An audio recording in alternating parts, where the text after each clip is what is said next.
Good morning and welcome to our annual pancake breakfast for Pioneer Day.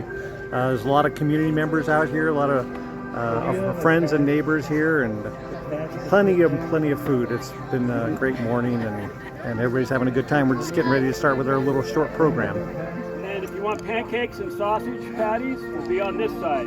So then there's drinks at the back. You grab some fruit, some salt and pepper and hot sauce over there. There's whipped cream, syrup on this side. So take your choice. Come back for both. Thank you, Dana. Ah. There we go. Sausage. Alright. I don't want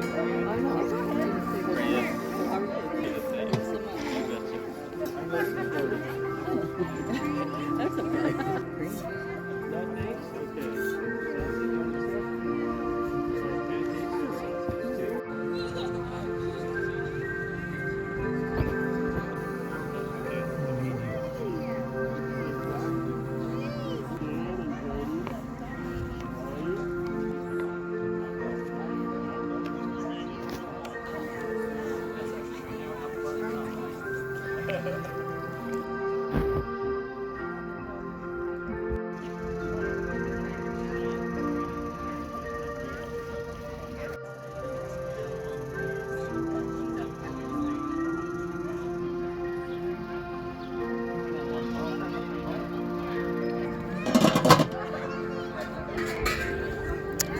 Hey, the food was great.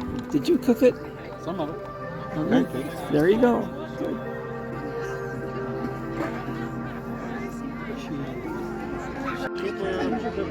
Brother Baker, at least that was what he did. I told him what he did too. He said he might go to Rock.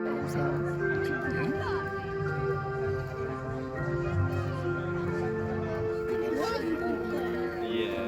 Like I've seen him drive it a few times.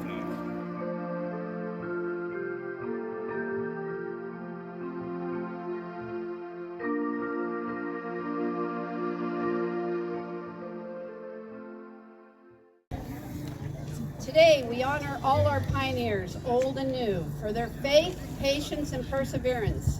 From the beginning of time, the New Harmony Valley was a special place. Many, many years ago, early shallow seas covered this area and laid down massive amounts of sand. Once the seas dried, the sand blew into huge dunes and over time formed sandstone. Over time, volcanoes erupted, and lava flowed over the sandstone and formed the Pine Valley Mountains.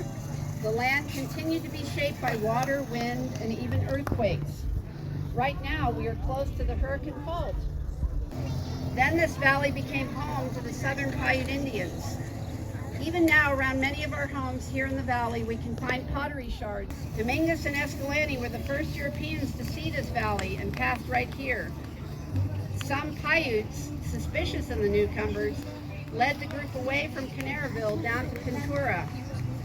The Spaniards crossed the mouth of Taylor Creek on October 13, 1776, and continued their journey south. The next recorded treks near Kolob came 50 years later in 1826, as mountain man Jedediah Smith retraced the Spanish trail, searching for beaver.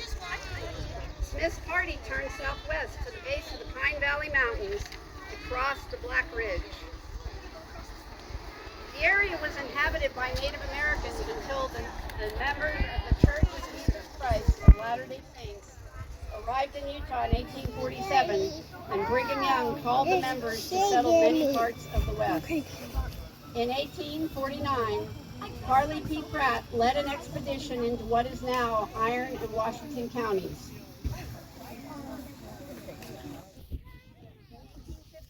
John D. Lee was called to help settle Parowan and Cedar City, and later to establish a fort on the other three sides, which is still pretty tall.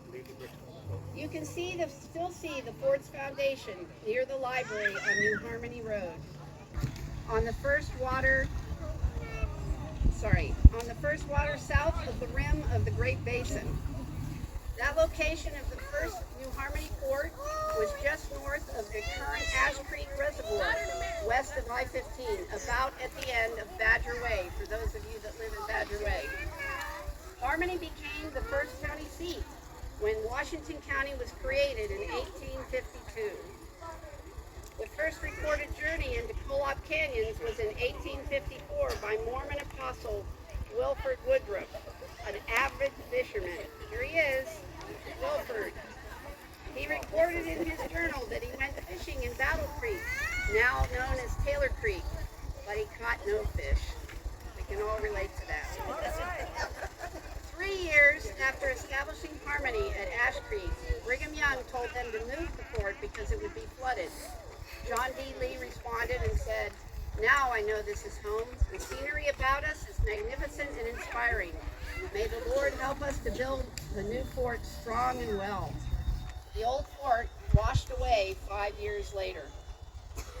With the help of Parley P. Pratt and his survey equipment, a new site was selected to build Fort Harmony in the middle of the valley. The walls of Fort Harmony were 300 feet high. Excuse me, not 300 feet high, 300 feet square. That would have been amazing, right? We had our first high rise, 3 sides, which is still pretty tall. Groups headed to Washington and St. George established the Cotton Mission. Young couples from northern Utah were called to settle other areas and came through on the honeymoon trail. But now it was time to move on again. Due to a month of heavy rains in the winter of 1862, Harmony Fort was evacuated. Wagons dragging in the mud carried most of the people and belongings 4 miles west to New Harmony and also northeast of Canaryville. Everyone left except for one of John D. Lee's wives, Sarah Caroline, and some children. Sarah wanted to finish weaving some cloth that she had on a loom. These children are buried on Lee's farm in the southwestern part of New Harmony. That property and cemetery are now owned by the Pace family. John D. Lee was later condemned for participating in the tragic attacks at Mountain Meadows. Even with tragedy in the valley, some believe the name New Harmony came from Harmony, Pennsylvania, where the Mormon prophet Joseph Smith translated the Book of Mormon. The local settlers also liked the name because it suggested harmony and united actions of the pioneers. The word Kolok comes from Mormon scripture and means nigh unto the gods. Settlers looking upon these majestic sandstone cliffs must have thought that they were near to God. Later, other school buildings were built. The school burned in 1957. Since that time, New Harmony students have been bused to Cedar City for school. Around 1900, the Samuel Pollock family lived in a house at the mouth of Taylor Creek. The cement foundation for the home was visible for years on the east side of I-15 where the freeway crosses Taylor Creek. The steep cliffs of the Black Ridge forced travelers to lower wagons down Peters Leap. In the 1920s, Highway 91 became the first paved highway through southern Utah. In 1925, the Ash Creek Bridge was dedicated with over 1,500 people in attendance, including the governor and state officials. At the time, it was the largest bridge in the state and the longest bridge span in the Intermountain West. And I might note that next year is the 100th anniversary of this, and we may be doing something fun for the valley that next year, so stay tuned, okay? In the 1930s, 3 Cedar City men attempted to homestead in Taylor Creek. Those cabins can still be seen by hikers on the Taylor Creek Trail. Colop Canyon later became part of Zion National Park. Interstate 15 replaced much of Highway 91 through the valley, bringing many more people to the area. As more people moved to the valley, the Colop Canyon Ward was formed after the New Harmony Ward became too big. When the New Harmony Ward was split in the 2000s to form the new Colop Canyon Ward, it had been the longest intact ward in the church that had never been split. Today we are grateful for the beautiful landscape and red rocks. We honor and pay tribute to all those indigenous peoples, explorers, pioneers, and settlers for their courage and resourcefulness, for their faith, patience, and persistence, making the New Harmony Valley and the Colop Canyon area a wonderful place for all of us to live. Many of us here today are pioneers in their own way, making way for our families and loved ones to follow behind.